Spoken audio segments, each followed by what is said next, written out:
Please go subscribe to the Rumble channel for Franchise Sports TV under the name FSTV22.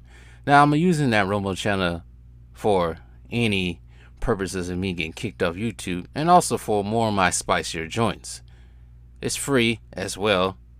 I have the freedom to say whatever I want to say as well. So go subscribe to FSTV22. That is Franchise Sports TV 22 on Rumble. So, we all know the Milwaukee Bucks started this season terribly. 2-8, 2-9, whatever they started off with. It just wasn't great. 1-9, 1-8. It was terrible. It was ugly. It was disgusting. You guys heard my rage on this channel. Me crashing out, me flipping out. But then they found a spark in the last couple of weeks and went on the road. Finally got themselves above 500 a couple of days ago, but they lose 2 games in a row, including the game last night against the Boston Celtics. But you know what? They are 11-11 of the season. I think they're still in 6th place. 1 game down from JJ Redick's record of 12-11 right now. But you know what? For the most part against Boston, they did not play bad at all. They didn't really play that bad for the most part. Now, I caught this game at the 3rd quarter and watched it all the way through. And for the most part, Bucks are competing, playing defense. Everybody's hustling. But I see a few chinks in the armor, a few holes in the armor. I just don't get when they got to start sliding. When somebody is driving to the basket, getting the pass or driving to the basket, somebody has to slide over. I just don't get to just standing around sometimes. But outside of that, they get their hands active, getting the passing lane, stealing the ball. Dame, like I said, Dame has played much better defense. He's hustling, showing effort on defense as well. And Giannis is just being Giannis.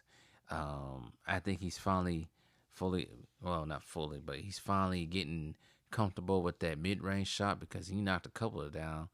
And we always say he get that mid-range going because you don't need to shoot threes.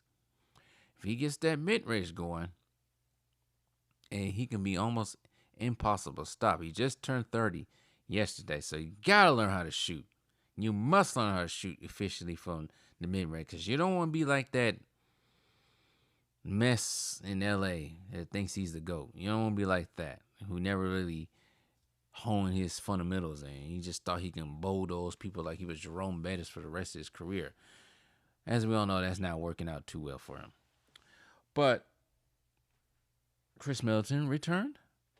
I think he had 11 points and 6 assists.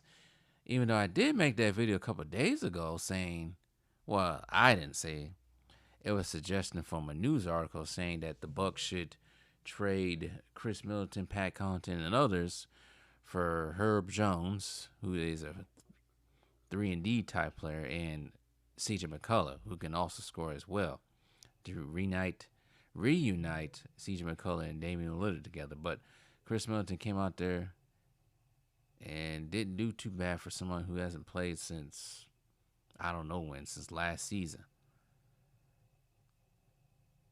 But outside of that, here's the bad. For some reason, and I'm going to put Giannis in this too because he did this as well. For some reason, who thought it was a good idea just to go out there and jack up threes towards the end of that game? Once they especially Dame. See, I can give him credit for playing defense. But here's where I give him criticism for putting up stupid shots that didn't make any sense at all. That changed the whole momentum of the Bucks flow on offense. That changed everything. I'm not saying that they have Boston right and they right. No. What it changed, it gave Boston an opportunity. It gave them more life. I wouldn't say more confidence, but more life. Changed the flow. Changed the mood of the game. Dame, Lane time, there was no reason for him to take all them shots like that at the end of the game. There was just stupid shots he didn't need to take. If the defense ain't giving you the shot, don't take the shot. The thing about it, just a week ago, he was doing so much better facilitating the ball. If you ain't on, you ain't on. I think he was trying to force. He was getting fouled, no doubt, by Jason Tatum and people like that. He was getting fouled. But he kept trying to force the shot and get the foul at the same time. It's like, stop doing that. It's not working. Stop doing that. But he kept doing it. And Giannis takes a stupid ass three and just changes the whole momentum of the game. Bucks lost that game. Celtics didn't win it. You can't do that. Especially when you play on the Celtics. You can't do that. You got to play smart. Like I say, the same thing with the Packers. You can't give the other good teams the game by playing stupid. It's just so frustrating seeing that. It really is.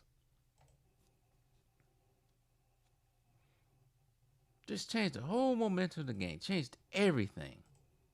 I just don't get that at all. I just don't get that type of offensive mentality when you're playing in the game like that. Don't take the shot if you don't got it. Don't try to, I don't know, man. So stupid. But anyways, they deserve to lose this one. I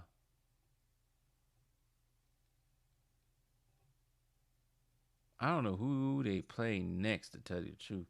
Who they play next? That was the game that was supposed to be a test. Like I said, I saw some positive things out of that game with them.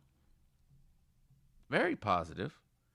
But you just can't do stupid stuff like that, just taking shots. That really infuriated me seeing that.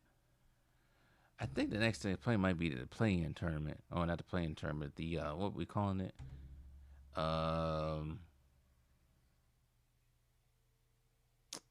What's it called?